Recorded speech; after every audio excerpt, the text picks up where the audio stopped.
नमस्कार दोस्तों, मैं सीताराम शर्मा क्लॉक मी यूट्यूब चैनल पर आपका स्वागत है।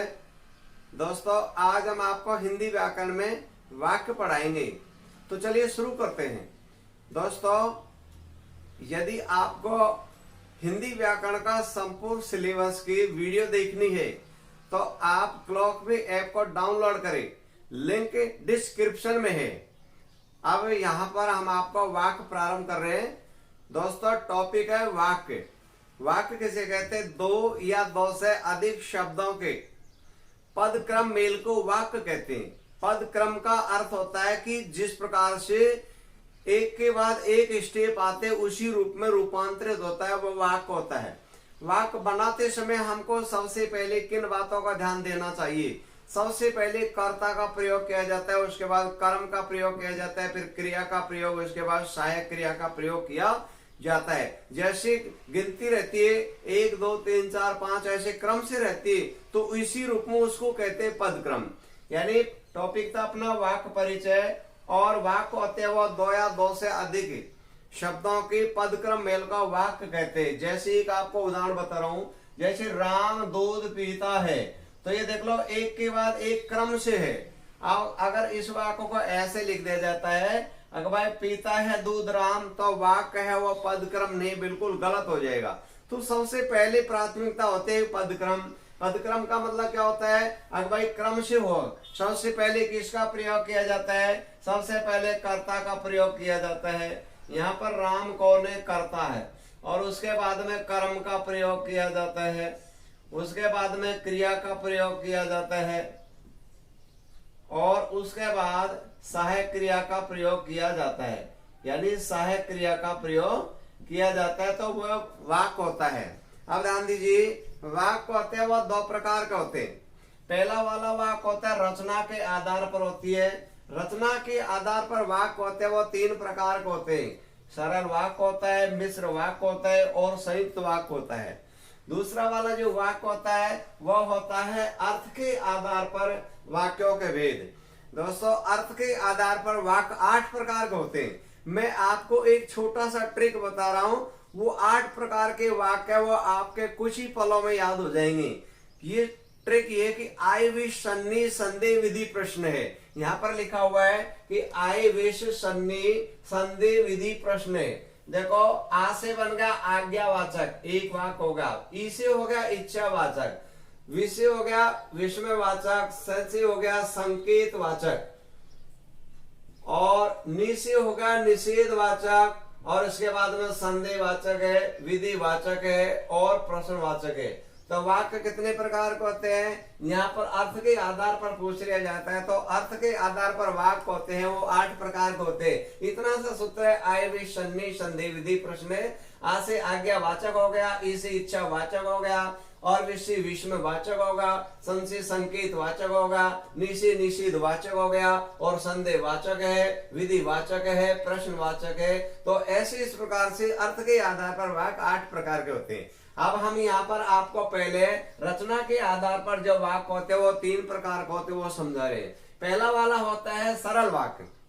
दोस्तों, सरल वाक्य वहां पर होता है जिसमें एक उद्देश्य और एक विधेय हो, वह हमेशा सरल वाक्य होता है। यानी एक तो होता है उद्देश्य, एक क्या होता है? एक तो होता है उद्देश्य होता है, और एक होता है विधेय होता है।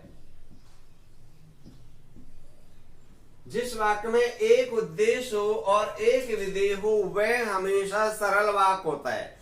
अब यहाँ पर कंपटीशन एग्जाम में ऐसे भी पूछा जा सकता है, भाई उद्देश्य क्या होता है?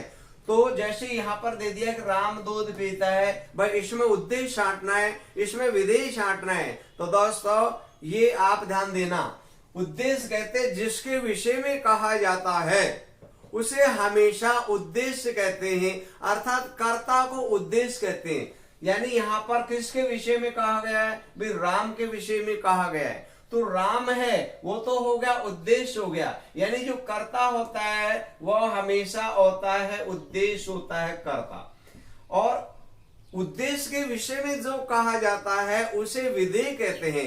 अब यहाँ पर देखो, कर्ता तो राम था, राम के बारे में क्या कहा गया है? भाई राम के बारे में कहा गया कि दूध पीता है, तो जो कर्म होता है उसे विधेय कहते हैं। तो विधेय की परिभाषा होता है कि उद्देश्य के विषय में जो कहा जाता है वह हमेशा विधेय होता है, अर्थात जो कर्म होता है उसको हमेशा विधेय कहते हैं। कंपटीशन एग्जाम में ऐसे इस प्रकार से वाक्य दे दिया जाता है और ऐसे पूछेगा राम दूध पीता है में उद्देश्य है, तो राम है वह तो होगा उद्देश्य हो गया, और दूध है जो कर्म है, कर्म होगा विधेय हो गया, और पीता है क्रिया है वो सहायक क्रिया होती है। अब यहाँ पर ध्यान दीजिए दोस्तों, जो उद्देश्य होते हैं यानी कर्ता होता है वो बहुवचन भी हो सकता है। जैसे इसको ऐसे भी लिख सकते हैं कि यानी श्याम और राम दूध पीते हैं, तो यानी दो हो गए उद्देश्य। तो दो उद्देश्य का मतलब है कर्ता दो हो सकते हैं लेकिन उनका विधेय एक ही होता है। क्यों? अगर मान लीजिए बहुवचन होता है तो क्रिया को बहुवचन में दर्शाना पड़ता है, तो ऐसे लिखना पड़ेगा भाई श्याम और राम दूध पीते हैं, पीता की जगह पीते लिखना पड़ेगा। तो यहाँ पर केवल सरल वाक्य में ये ध्यान देंगे कि एक उद्देश्य होता है और एक विधि होता है, वह हमेशा सरल वाक्य होता है। उद्देश्य पूछ लिया जाता है तो जिसके विषय में कहा जाता है उसे हमेशा उद्देश्य कहते हैं, अर्थात उद्देश्य होता है कर्ता। और विधेय किसे कहते हैं? विधेय होता है उद्देश्य के विषय में जो कहा जाता है वह हमेशा विधेय होता है, अर्थात जो कर्म होता है वह हमेशा विधेय होता है। ऐसी छोटी छोटी जो बातें होती उनको याद रखो, कंपटीशन एग्जाम में उद्देश्य और विधेय के बारे में पूछा जाता है। अब एक बात और याद रखिए दोस्तों, सरल वाक्य होता है वहां पर किसी भी प्रकार के कोई अव्यय शब्दों का प्रयोग नहीं किया जाता। दूसरा वाला वाक्य होता है वो मिश्र वाक्य होता है। दोस्तों मिश्र वाक्य होता है उसमें हमेशा कौन कौन से अव्यय शब्द आते हैं, पहले इसकी परिभाषा समझ लीजिए। मिश्र वाक्य से कहते हैं जिस वाक्य में एक उद्देश्य के अतिरिक्त एक प्रधान उपवाक्य हो वह हमेशा मिश्र वाक्य होता है। प्रधान उपवाक्य का मतलब होता है कि दो वाक्य जुड़े रहते हैं और एक दूसरे पर आश्रित रहते हैं। जैसे मिश्र वाक्य को हम यहाँ पर बनाते तो इन अव्यय शब्दों का प्रयोग किया जाता है, जो तो जो ही त्यों ही, जब तक तब तक, जहां तक वहां तक, जैसे तैसे, यद्यपि तथापि आदि ऐसे शब्द होते हैं वो हमेशा मिश्र वाक्य में होते हैं। दोस्तों मिश्र वाक्य में ये वाले शब्द दिख जाते हैं तो वो हमेशा मिश्र वाक्य होता है। मैं अभी आपका वाक्य बताऊंगा लेकिन इससे पहले टेंशन मुक्त रखिए। जैसे सरल वाक्य में किसी प्रकार के कोई अव्यय शब्द नहीं आते, मिश्र वाक्य को आप बिल्कुल भी याद मत रखिए।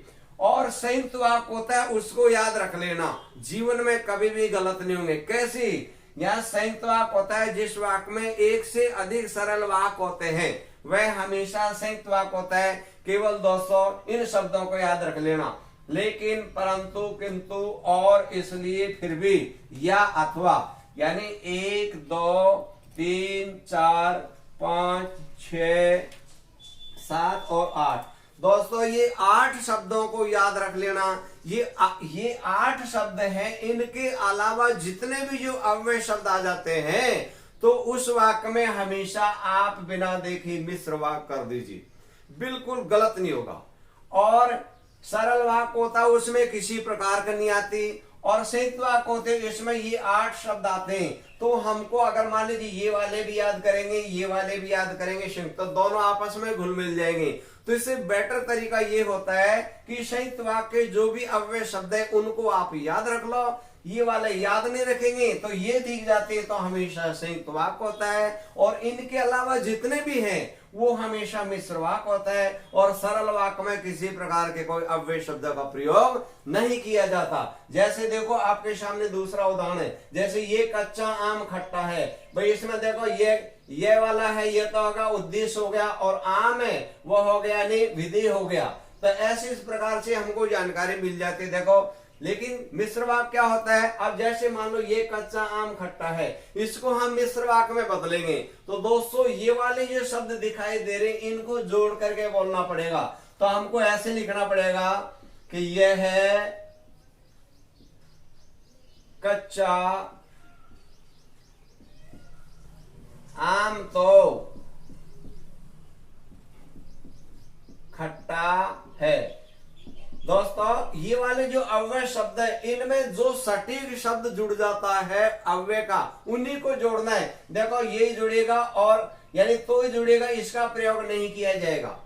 अब इसी वाक्य को अगर हम मान लीजिए संयुक्त वाक्य में जोड़ते हैं तो इनका प्रयोग करके और संयुक्त वाक्य बन जाता है। जैसे ध्यान दीजिए, जैसे यह है कच्चा